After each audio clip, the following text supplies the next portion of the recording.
Programme मध्य मुकाबले में खुशामदीद। मैं हूं रबिया एहसन और मेरे साथ मौजूद है आमिर मतीन और रऊफ क्लास्ट्रा। और आज के प्रोग्राम में जिन टॉपिक्स पे हम बात करने जा रहे हैं उसमें सबसे पहले इमरान खान ने नए इंतखाबात के ऐलान तक इस्लामाबाद में धरना देने का ऐलान कर दिया। जरदारी पथ पर कत्ल कराने का इल्ज़ाम, नई हुकूमत के हैंडलर्स को भी तनकीद का निशाना बनाया।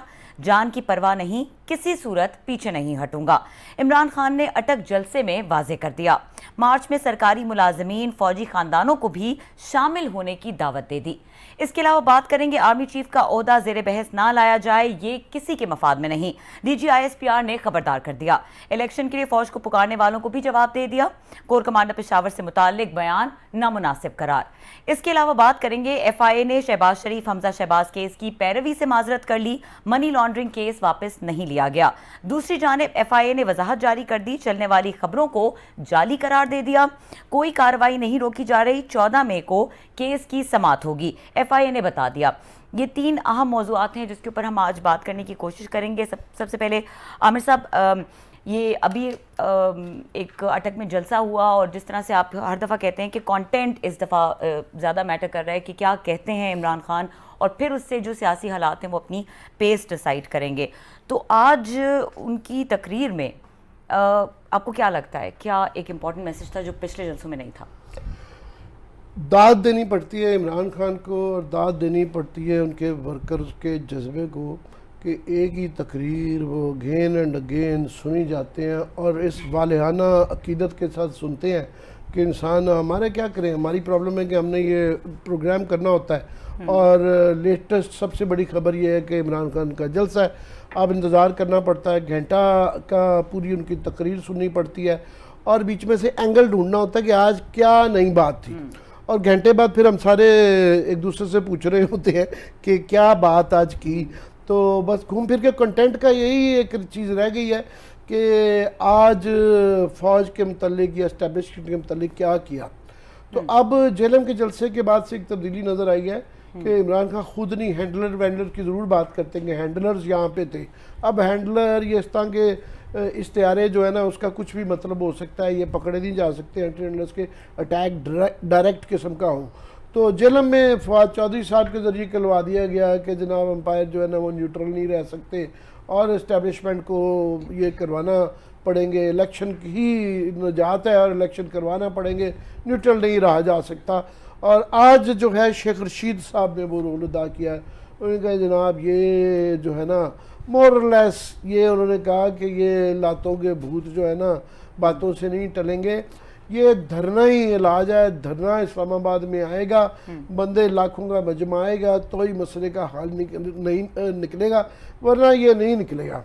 और इमरान खान भी अब पंप अप अपने वर्कर्स को कर रहे हैं कि 20 तारीख को अब उन्होंने ऐलान करना है। नेक्स्ट सस्पेंस यही रह गया है कि वो धरना किस उसकी नौयत कहाँ होगी, वो कहाँ से निकलेगा, कहाँ ठहरेगा, रास्ते में उसको कैसे रोका जाएगा, और जो है पिंडी के रास्ते से गुजरेगा तो वो फिर कहाँ से पिंडी में से गुजरेगा और पिंडी वालों का उसका इफ़ेक्ट कैसे लेंगे।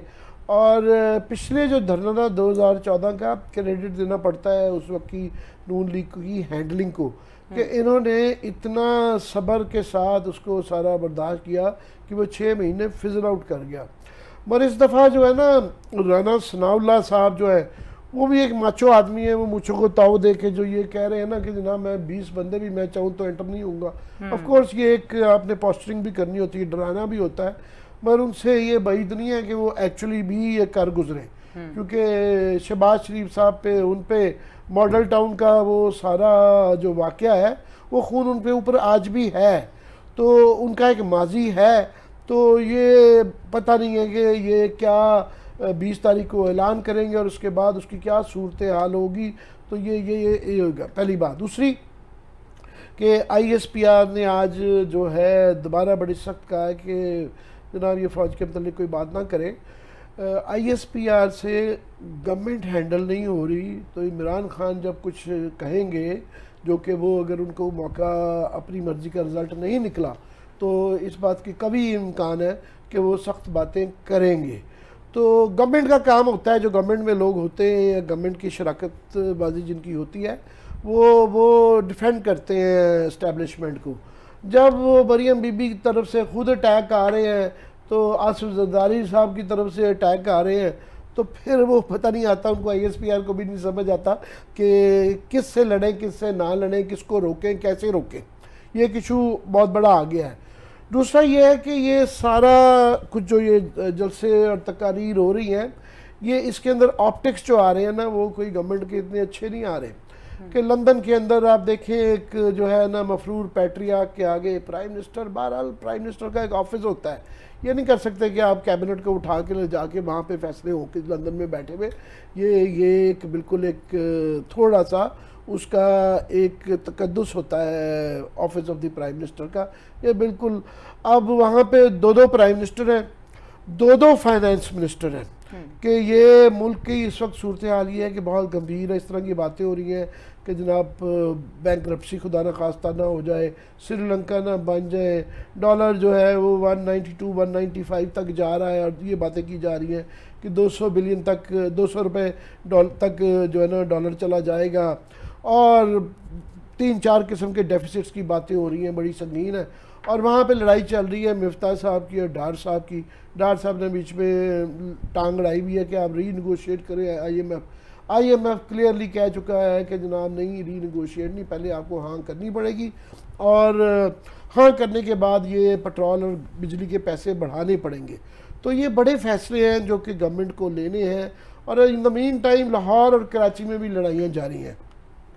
लाहौर के अंदर, कराची के अंदर पहले बात कर लेते हैं। कराची के अंदर लड़ाई इस वक्त ये चल रही है कि MQM और पीपल्स पार्टी की जब हुकूमत गिरानी होती है ना, तो बड़े बड़े साइन कर लिए जाते हैं एग्रीमेंट्स के, जो भी मांगे दे दो, लिख दो। जब देने पड़ते हैं फिर मुसीबत पड़ जाती है कि अब वो जो उनके साथ यहाँ तो 2 वजारतें MQM को सेक्टर में दे दी गई, जो सिंध गवर्नमेंट में देनी थी उस पर अभी फैसला नहीं हो पा रहा। वो वहाँ पर लड़ाई चल रही है कि जनाब वो कह रहे हैं हमें इतनी चाहिए, वो कह रहे हैं हमें इतनी चाहिए। फिर जो MQM ने गवर्नर के लिए मोहतरमा का नाम दिया हुआ है, वो अभी तक फंसा हुआ है। वो नाम जो है प्रेसिडेंसी के अंदर फंसा हुआ है या दरमियान में फंसा हुआ है, वो प्रूव नहीं हो रहा, तो उनको भी एक वहाँ पे गुस्सा है। पंजाब में अब 33-34 वजारतों में से 16 वजारतें तो ये बताया जा रहा है कि दुनिया के बड़े अच्छे रिपोर्टर हैं अपने अजीज़ साहब, तारिक अजीज़ साहब, उनकी आज मैं ख़बर देख रहा था, उनकी बड़ी मुस्तरद रिपोर्ट होती है, अंदरूनी ख़बर लेके आते हैं नून लीग की। तो वो बता रहे थे कि जी वहाँ पे जो जहांगीर ग्रीन ग्रुप है, अलीम खां है, 16 वजारतें तो इन्होंने मांग ली हैं। तो 1 महीने बाद ये जो वो उनके 26 बंदे हैं, इन्होंने 1.5 महीने के अंदर वो शायद मोस्ट प्रॉब्ली डिस्क्वालीफाई होना है। मगर इस वक्त वहाँ वजारतों की लड़ाई चल रही है और ब्यूरोक्रेसी बिल्कुल मुंजमद है, फैसला नहीं कर पा रही। और वहाँ पे प्राइम मिनिस्टर के इस वक्त 5 घर बन चुके हुए हैं। वो पुराने जो थे ना तरीक़ेकार, वो दोबारा शुरू हो गए हैं। एक तो ज़ाहिर है शहबाज शरीफ का यहाँ पे घर है, और यहाँ भी इस घर के अंदर फैसला नहीं हो रहा कि मरियम बीबी का उस घर के अंदर कितना हिस्सा होगा और इनका कितना हिस्सा होगा।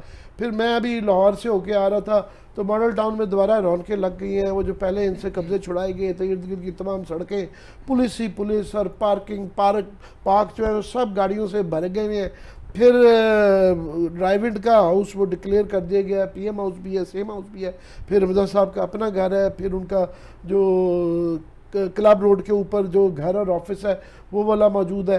फिर तमीना दुरानी साहब का घर है, वो प्राइम मिनिस्टर का हाउस डिक्लेयर हो चुका हुआ है। फिर 1-2 घर, कोई वो घरों की गिनती नहीं बन रही कि इस वक्त प्राइम मिनिस्टर हाउस के घर कितने हैं, इतना ज़्यादा वो है। तो ये जब ये मामला तय ना हो रहे हो, तो लार्जर उस पिक्चर में देखें कि मुल्क के मसाइल अपनी जगह पर, इनके पैटी मसाइल अपनी जगह, तो मुझे कोई अच्छा जो है ना पॉजिटिव होने की मुस्बत कोशिश करता है इंसान, मुझे मुस्बत राह नज़र नहीं आ रही। ठीक है क्लास साहब, जैसे आमिर साहब ने कहा कि आज की तकरीर से वही बात है कि वही बात बार बार करते हैं, लेकिन अगर कुछ चीज़ें देखें उन्होंने पिछली तकरीरों से डिफरेंट की और तनकीद बहुत ज़्यादा की, इल्ज़ामात बहुत ज़्यादा लगाए, तो कैसे देख रहे हैं? मेरे ख्याल कल आसिफ अली जरदारी साहब ने जो प्रेस कॉन्फ्रेंस की थी उसका रिफ्लेक्शन आज नज़र आया है उनकी तकरीर में इमरान खान साहब की। जो कल उन्होंने कोई थोड़े से जरदारी साहब की अपनी एक स्टाइल है उनका मुखालफिन पे अटैक करने का, अटैक लेते भी हैं और वो कभी कभी आते हैं तो बात भी करते हैं। सो कल उन्होंने इमरान खान साहब पे 2-4 मेरा ख्याल है उन्होंने हमले किए आते जाते, तो उस पर उसका रिफ्लेक्शन जो है ना आज वो नज़र आया है यहाँ पर इस पे जलसे में, मसलन कल उन्होंने कहा जो साहब ज़रा इमरान खान साहब को पसंद नहीं आया होगा उनके हामियों को भी, तो उन्होंने कहा अब ये इमरान खान साहब कौन सा कोई ये उसके बंगाल के नवाब हैं कि इनके खिलाफ मीर जाफ़र या मीर सादिक की। अब ये बड़ा इसके डेप्थ में जाए तो उन्होंने खासा बड़ा अटैक किया उन्होंने इमरान खान साहब के, जनाब कि आप जो कहते हैं मीर जाफ़र मीर सादिक, तो वो जो इनकलाब आया था या कोई बगावत हुई थी तो नवाब था ना जिसके खिलाफ हुई थी, तो आप कौन है? ये होते किसी को तंग करने वाली बात होती, किसी पे थोड़ा सा उसको छेड़ने वाली बात, फ्यूडल तंज, फ्यूडल तंज है वो, फ्यूडल बिल्कुल एग्जैक्ट ठीक है आपने कि भाई साहब आप कौन, मतलब हम वो तो फ्यूडल था, बहुत बड़ा नवाब था, नवाब ऑफ बंगाल था। तो ये उन्होंने मेरा ख्याल है खान साहब पे उन्होंने वो किया, तो खान साहब आज फिर सारा टाइम जो है उन्होंने जरदारी साहब पे लगाया कि बेनज़ीर भुट्टो साहबा के हवाले से खालिद शहनशाह वाला, तो जज वाला, तो फलान वाला, ये सारी चीज़ें। सो ये पहले भी बातें होती थी, लेकिन वो जैसे स्टाइल है उनका उन्होंने की हैं। दो चार चीज़ें बड़ी उसमें अहम है उनके खान साहब की उसमें गुफ्तगू में, कि उनको ये समझाया गया है कि आपने अल्टीमेटली जो रिलीफ लेना है वो आपने फ़ौज से लेना है। मुझे एक बात की थोड़ी सी कन्फ्यूजन है, आई होप कि कोई हमारे पीटीआई के दोस्त करेंगे। आप एक तरफ डेमोक्रेटिक एक वो हैं प्राइम मिनिस्टर हैं, और आप पे इल्ज़ाम लगता था, वो जो आपके मुखालफीन लगाते थे, बिलावल लगाता था, शरीफ, मरियम साहब सारे, कि आप सिलेक्टेड हैं। आप कहते थे मैं नहीं हूँ, हम भी कहते थे मैं नहीं है, एक उस पॉलिटिकल प्रोसेस के जरिए हैं, इलेक्शन हुआ है, वोट हुआ है, 3-3.5 साल आपको वो कहते रहे आप सिलेक्टेड हैं, आप कहते रहे मैं नहीं हूँ। अब ये कहना शुरू हो गए हैं, मतलब ऑन पेपर में बात करूँ, चलो अंदर खाते पाकिस्तान में हुकूमतें कैसे चलती हैं, फ़ौज की ISI की सपोर्ट से चलती हैं, नहीं चलती, जो भी होता है उसको छोड़ दें। आप एज ए उसके तौर पर पॉलिटिकल प्राइम मिनिस्टर के तौर पर ये बात कैसे कहते हैं कि फ़ौज को आना चाहिए था, ISI को आना चाहिए था, मुझे बचाना चाहिए था? ये है ना जो मुझे समझ आ रही है। एक मतलब माजी में हमने बहुत सारी हुकूमतें जाते देखी हैं, बेनज़ीर भुट्टो साहबा की 2-3 दफ़ा गई, नवाज शरीफ साहब की 2-3 दफ़ा गई, और यहाँ पर कभी किसी प्राइम मिनिस्टर ने ये बात नहीं की कि मुझे ISI या फ़ौज बचाने के लिए क्यों नहीं आई, नेवर। मुझे तो नहीं याद पड़ता, बल्कि उल्टा कम व बेश उन्हें शिकायतें रहती थी कि जनाब कि हमारे खिलाफ जो कुछ हो रहा है पिंडी या पारे से हो रहा है। ये नरेटिव देना कि ये फ्यूचर में, कल को सपोजली बात कर रहे हैं, इलेक्शन होते, कोई पार्टी जीत के आ जाए, ABCD, कोई पार्टी जीत के आ जाती है या इलेक्शन जीत के आ जाते नेक्स्ट जो होने हैं, कल को वो भी फिर अगर यही बात कहें कि जनाब उनकी हुकूमत गिरने लगे तो फ़ौज को कहें कि अपने दस्ते भेजें और पार्लियामेंट का घेराव कर लें और या आके या पोजीशन के लोगों को पकड़ लें या मीडिया को बंद कर दें, तो इमरान खान साहब उसको जस्टिफाई करेंगे। सो ये जो वो नैरेटिव दे रहे हैं वो ठीक है, मैं फिर कह रहा हूँ अंदर खाते चलता होगा।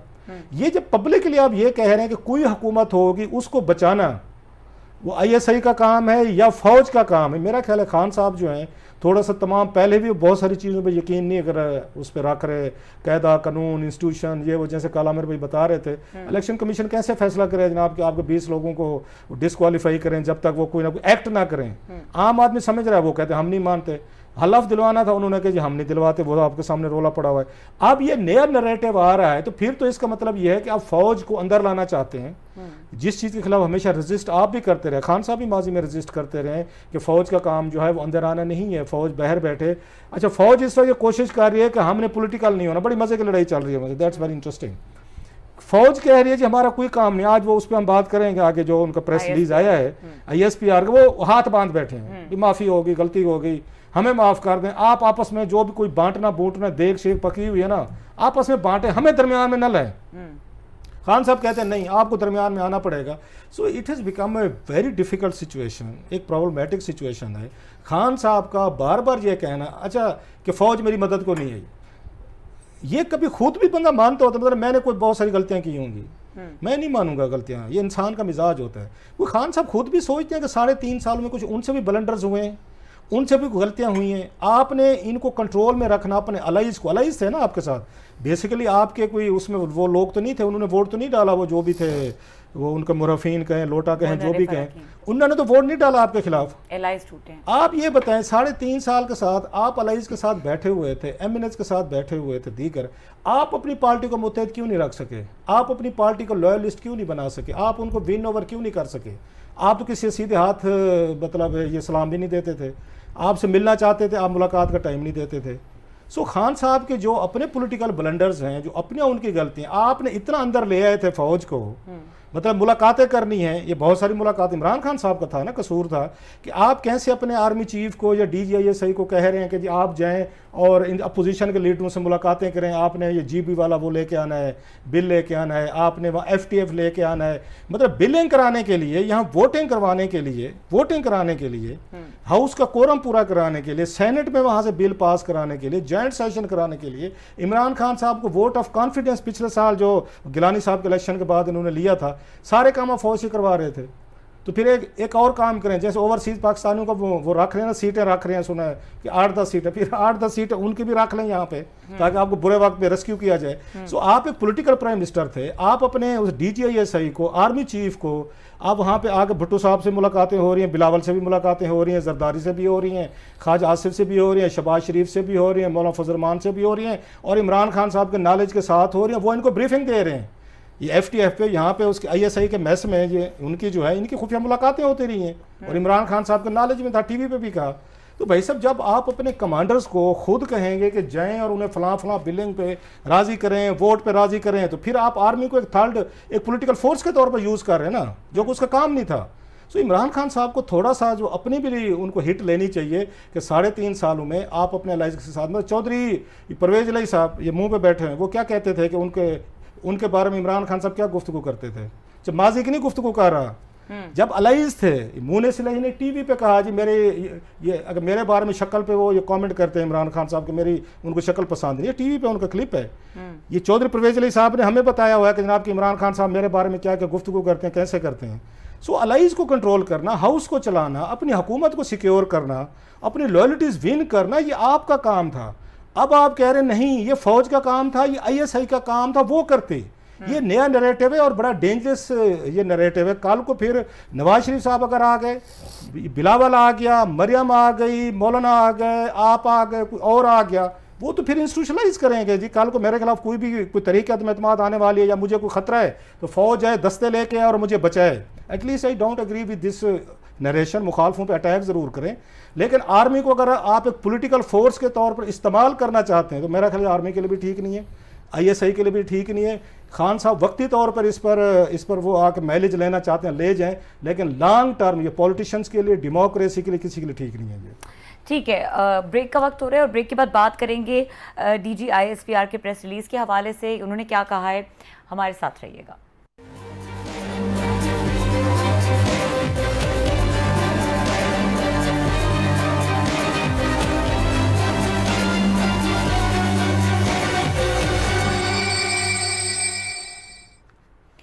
Welcome back. आमिर साहब, अगर मुल्क के मजबूरी हालात की बात करें तो जो एक मल्टीपल क्राइसिस की एक फ़ज़ा है, जिसमें अगर आप कराची की सिचुएशन देखें, फिर एनर्जी है, इकोनॉमी है ओवरऑल, तो ये तमाम चीज़ें इग्नोर होती हुई एक तरफ एक साइड पे नज़र आ रही हैं कि इसके ऊपर कोई बात नहीं कर रहा है, इसके ऊपर कोई सोल्यूशन ओरिएंटेड काम नहीं हो रहा।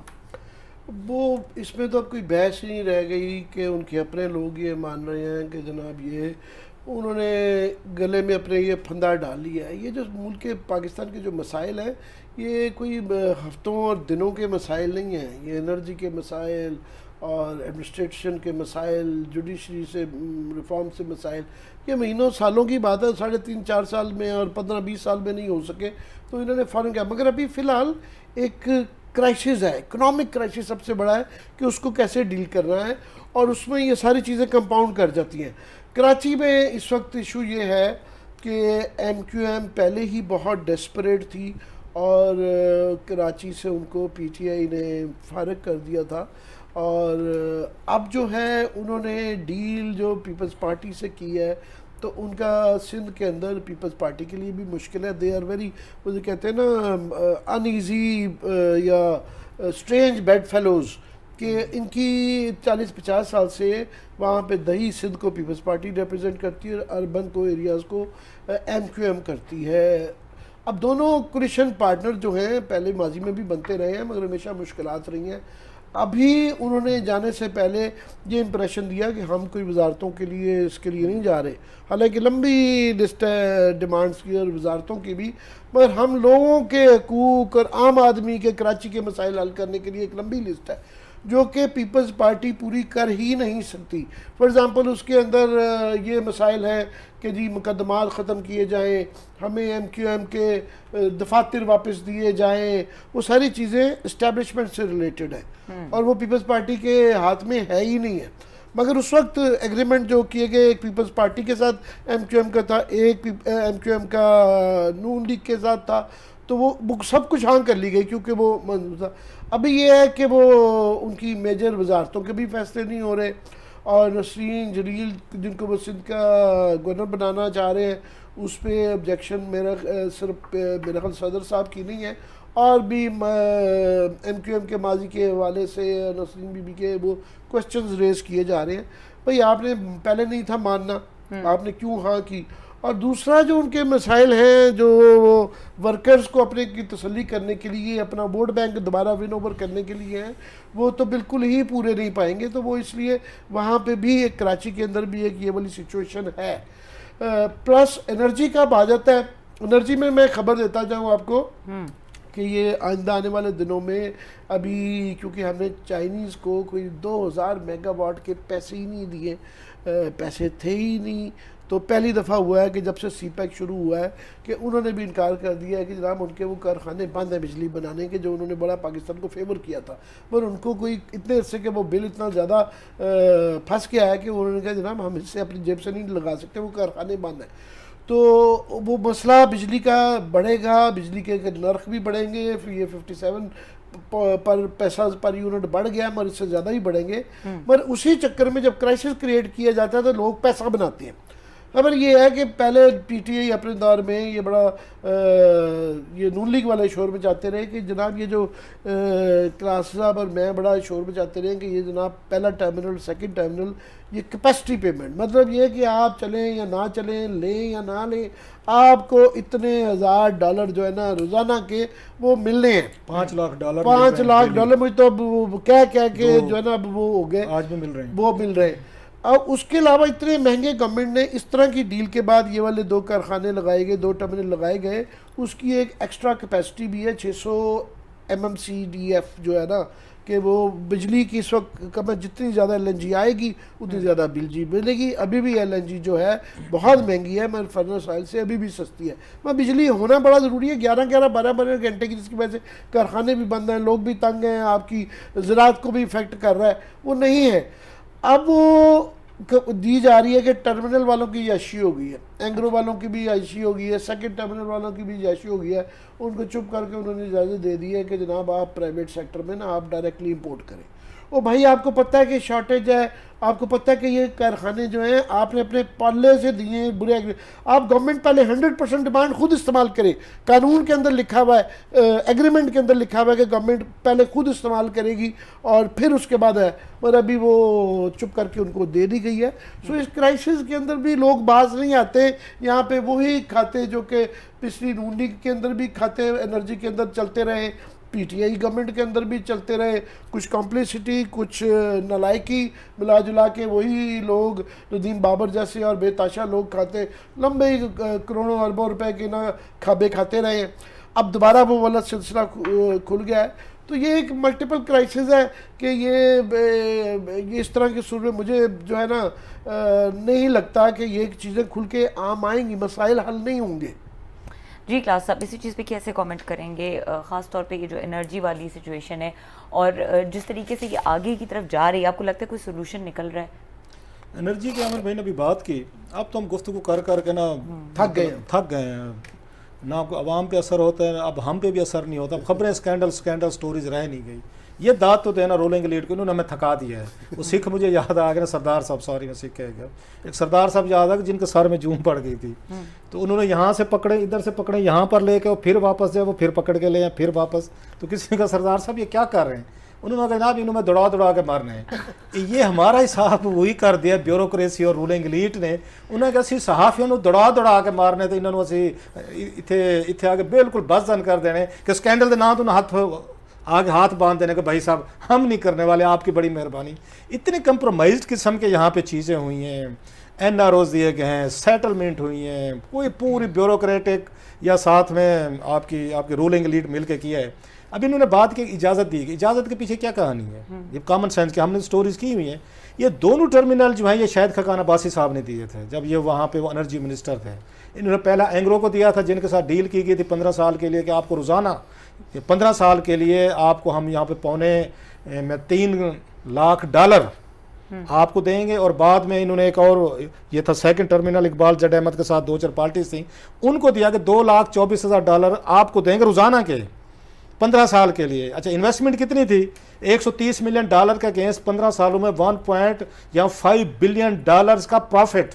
ये पाकिस्तानी क्या दुनिया की तारीख में नहीं है, 46% उन्होंने इनको प्रॉफिट दिया। इनको ये जो है आपके ये टर्मिनल बनाए भी हुकूमत खुद लगा ले यार, ₹13 का काम है, आप खुद लगा लें, PSO को कह दें, SNGPL को कह दें, इतनी बड़ी $1.5 बिलियन आप दे रहे हैं प्रॉफिट का, आप उनको दे रहे हैं और आपके पास डॉलर्स नहीं है, लोन लेके आ रहे हैं। सो वापस आ गए हमारे माशाल्लाह वही शायद खकान अब्बासी साहब, साथ में उनके अपनी मर्जी के फाइनेंस मिनिस्टर हैं, लिहाजा उन्होंने ये दोनों उन्हीं पे इल्जाम थे कि ये सारे टर्मिनल्स के अंदर इसी में इन्वेस्टिगेशन भी हो रही थी, उन पर रेफरेंसेस भी थे।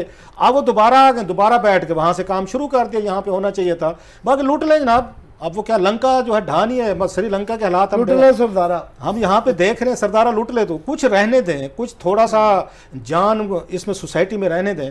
बिलों की बात हो रही थी, मुझे एक समझ नहीं आ रही, कहते हैं हमारे पास पैसे नहीं है। हमसे तो आप यहाँ पे 30-30 40-40 रुपए पर यूनिट पैसे ले रहे हैं। ये हमसे जो पैसे ले रहे हैं कंज्यूमर, हमसे मुराद है पूरे मुल्क से ले रहे हैं, ये पैसा किधर जा रहा है। हम अगर यहाँ पे कंज्यूमर अगर 10 दिन बिजली का बिल ना दे, पहले उसमें पेनल्टीज डालते हैं, फिर आकर मीटर उतार के ले जाते हैं। ये जो पैसा ले रहे हैं ये किसको दे रहे हैं? अगर इन कंपनीज को आपने नहीं दे रहा, अच्छा उनसे जवाब पूछें, वो 2-3 बड़ी इंटरेस्टिंग बातें बताते हैं। वो ये कहते हैं KP के बहुत सारे एरियाज हैं, खैबर पख्तूनख्वा के, हमारे दोस्त फिर नाराज हो जाएंगे, बड़े सेंसिटिव हैं, हमारे बारे में क्यों कहते हैं, वो बिल ही नहीं देते। बहुत सारे एरियाज हैं, ट्राइबल एरियाज में लोग बिल ही नहीं देते। आपके बलोचिस्तान के बहुत सारे बड़े हिस्से हैं, वो बिल ही नहीं देते। हो क्या रहा है, वो जो बिल नहीं देते उसका सारा बिल अभी भी रेगुलर तरीके से कोई बिल दे रहा है ना, वो पंजाब, आपका कराची, लाहौर, कोई सिंध के आपके अर्बन जो शहरी इलाके हैं वो, या पेशावर वगैरह, या इस तरह के 2-4 दे रहे हैं। बड़ी तादाद में लोग बिल ही नहीं दे रहे। बिजली तो आ रही है, यूनिट तो खर्च हो रहे हैं, जो नहीं दे रहे वो आपसे लिया जा रहा है, आगे हमसे लिया जा रहा है, जिसको सर्कुलर डेट भी कहते हैं। बिजली की कीमतें बढ़ी हैं, वो भाई बिलियंस ऑफ रुपीस आप आम आदमी से लेके इन कंपनीज को नहीं दे रहे, तो पैसा कहाँ पे जा रहा है? आप कहते हैं उनको पेमेंट्स नहीं की, तो कौन का खा गया, कहाँ पे चला साहब आपकी क्विकली जब आप वफा लेने से पहले तो आपने बड़ा अच्छी ये बात की है कि ये हमारे से तो बिल ले रहे हैं, ये पैसा जा किधर आए। आज ही ये स्टडी आई हुई है कि जनाब ये गवर्नमेंट जो है हमसे तो ये जो टोटल बिल एक्स्ट्रा ले रहे हैं ना, IMF के कहने में जो दोबारा कह रहे हैं सब्सिडी हटाओ, मगर कॉरपोरेट सेक्टर को, बिग इंडस्ट्री को, बिग फ्यूडल को 800 अरब रुपया जो है ना सालाना दिया जा रहा है। ये 300 अरब रुपया जो है ना, जो कि सब्सिडीज IMF कहने पे गरीब आदमी को बिजली और पेट्रोल के बढ़ाएंगे, ये इनको बढ़ा देंगे, मगर ये 800 अरब रुपए की जो सब्सिडी और एग्जम्पशंस दी हुई हैं कॉरपोरेट सेक्टर को, वो नहीं हटा रहे। आज UNDP की रिपोर्ट आई है कि पाकिस्तान के अंदर जो बड़ा फ्यूडल और बड़ा इंडस्ट्रीज और बड़ा तमाम शराफिया जो है मिल के ये आम आदमी का गला काट रहे हैं।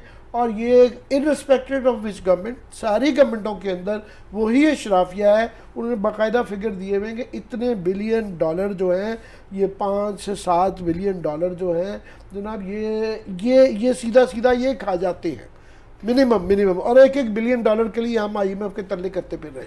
ठीक है, यानी ये एक सियासी बहस से कतई नज़र जो अवाम के मसाइल हैं उनमें पैटर्न सेम ही नज़र आ रहा है, उधर कोई बेहतरी की उम्मीद नज़र नहीं आ रही है। ब्रेक का वक्त हो रहा है, ब्रेक के बाद बात करेंगे। FI ने शहबाज शरीफ हमजा शहबाज केस की पैरवी से माजरत करी, दूसरी जानिब लेकिन वजाहत भी आई है, इस कॉन्ट्रडिक्शन के बारे में बात करेंगे। ब्रेक के बाद हमारे साथ रहिए।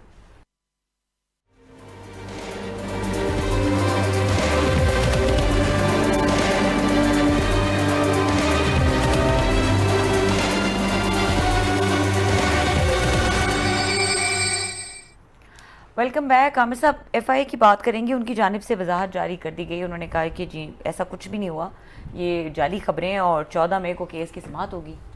जी, वो FIA की वजाहत बिल्कुल अपनी जगह पे बिल्कुल ठीक है। उन्होंने क्लैरिफाई किया है कि जो भी किया गया है वो मौजूदा DG FIA ने नहीं किया गया, वो पिछले जो DG थे सलाउद्दीन अब्बासी साहब ने उनका किया हुआ है। मगर जो किया सनाउल्लाह अब्बासी साहब, थैंक यू, मगर उन्होंने जो किया है उससे एक चीज़ कम अज़ कम वाज़ेह हो गई है कि ये जो डेस्परेशन, ये जो सवाल किया जा रहा था कि जनाब इतने बुरे हालात में शहबाज शरीफ साहब ने और पीपल्स पार्टी ने और शहजादा गुलफाम हमज़ा, मैंने उनका नाम रखा है, बिल्कुल वो जो है ना उनके शहजादों वाली आदत है, वो जो सिरा बांधने का शौक़ था ना कि यह नाम इतने बुरे हालात में आपने क्यों एक्सेप्ट की प्राइम मिनिस्टरशिप और ये चीफ मिनिस्टरशिप जो है, अब वो समझ आती वो यही केसेस थे कि इन केसेस का उन्होंने ये, और जो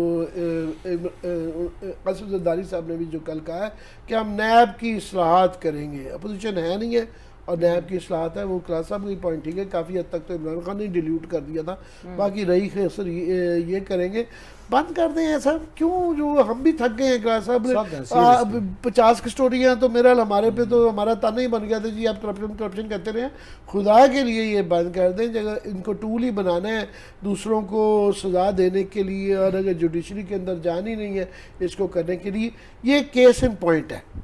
पॉइंट ये, अब सूरत हाल ये है कि जो वकील थे 10 तारीख को इमरान खान साहब फारिग होते हैं, 11 अप्रैल को शहबाज शरीफ साहब प्राइम मिनिस्टर इलेक्ट हो जाते हैं, तो वो जो वकील साहब थे FIA के, उन्होंने एप्लीकेशन दी, एप्लीकेशन बड़ी मज़ेदार है, उन्होंने कहा जनाब मुझे हिदायत दी गई हैं कि मैं, क्योंकि एक्यूज़ड जो है, ये उसके अंदर अल्फाज उस एप्लीकेशन में लिखा गया है, एक्यूज़ड क्योंकि प्राइम मिनिस्टर इलेक्ट और जो CM इलेक्ट बन गए हैं, तो लिहाजा अब बड़ा नामुनासिब लगता है कि इनके ख़िलाफ़ जो है ना कार्रवाई की जाए, तो मुझे ये कहा गया है कि मैं विड्रॉ कर जाऊँ उसकी प्रोसिक्यूशन से, पर मैं अदालत के ये रिकॉर्ड पे लाना चाहता हूँ, और अदालत ने उसको जजमेंट का अपना हिस्सा बनाया है कि ये वकील साहब ये कह रहे हैं, और याद रहे कि इस केस के अंदर इसके मतलब ये कहा जाता था, और वाकई नज़र आता है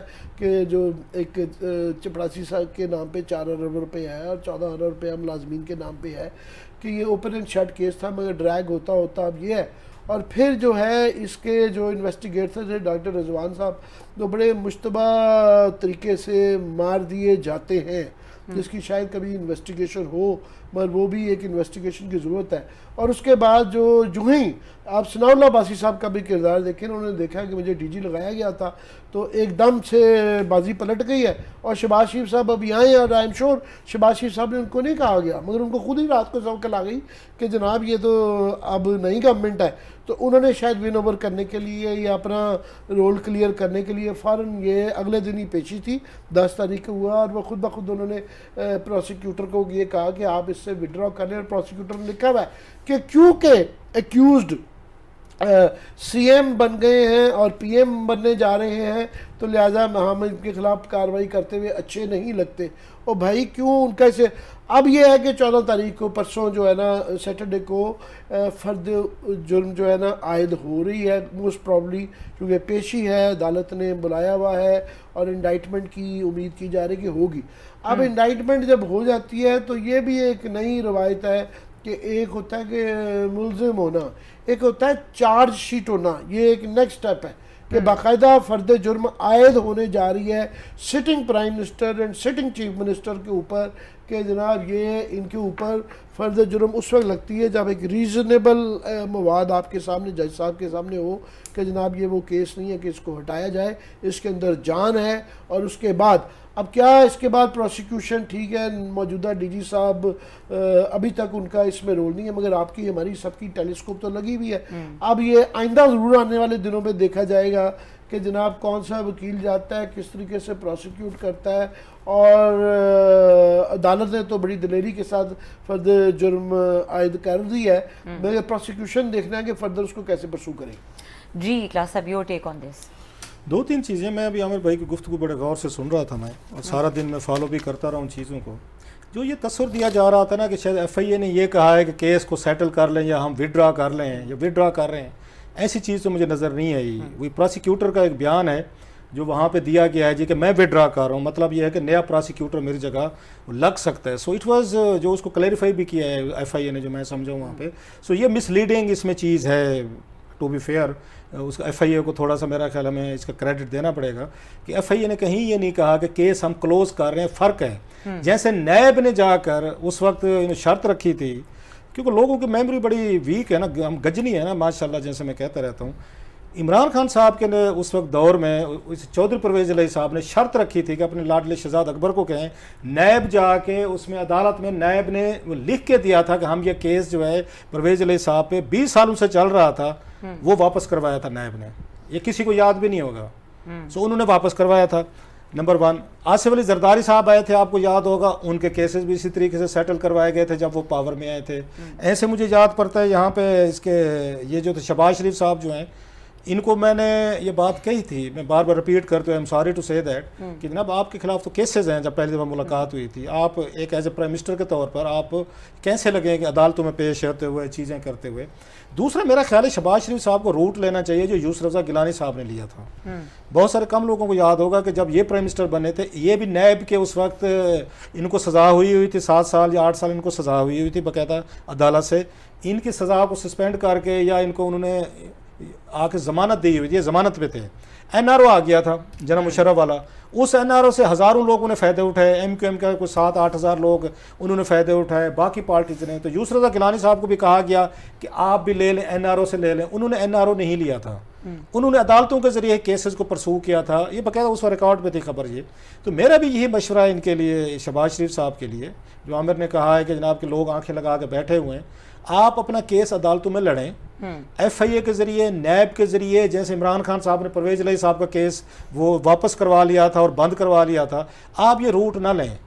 आप इसी अदालतों में जाएं, अपना केस वहाँ पे लड़ें, वहाँ पे अपना प्ली करें, जैसे गिलानी साहब ने किया था, बाद में बरी भी हो गए थे। सो ये बड़ा इनके लिए अब मुश्किल होगा कि ये काम अगर ये करते हैं, सारा दिन तो ये खबर चलती रही है, तो ये तो आप इमरान खान साहब के नैरेटिव को सपोर्ट कर, फिर तो इमरान खान साहब ठीक कहते हैं कि उधर अभी आपने मरियम नवाज साहब के केसेस भी सेटल करवाने हैं, फिर आपने नवाज शरीफ साहब के केसेस भी सेटल करवाने हैं, आप अपने केसेस भी सेटल करवा रहे हैं। 5-6 और आपके पार्टी के लोग हैं, फिर उन पे भी केसेस हैं, वो सारे नैब के वो जमानतों पे हैं, वो सेटल करा। फिर तो हुकूमत में आने का मकसद जो है, फिर ये आपका यहाँ पे वो अगेन यही था कि हम सारे मिलजुल के ये आगे जितनी जल्दी हम केसेस जो हैं ये सेटल कर सकते हैं करा लें। और मज़े की बात है, आसिफ अली जरदारी साहब कोई एक्टिविटी नहीं दिखा रहे, उन पर भी केस है नैब का, उस पे भी है, फरियाल तालपुर साहब पे भी है, अनवर मजीद पे भी है।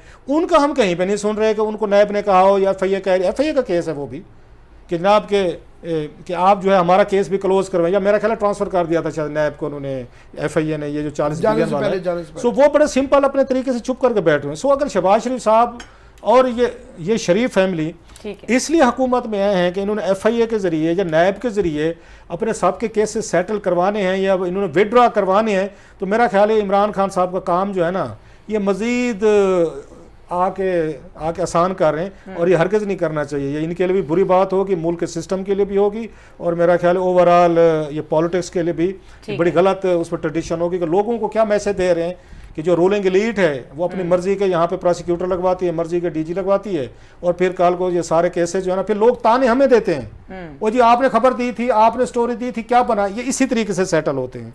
ठीक है, ये अगेन जो FIA कार्य है सारी चीज़। ठीक है, प्रोग्राम का टाइम खत्म हो गया, इसी नोट पे प्रोग्राम को खत्म करेंगे। देखने के लिए शुक्रिया, इजाजत दीजिए, अल्लाह हाफिज।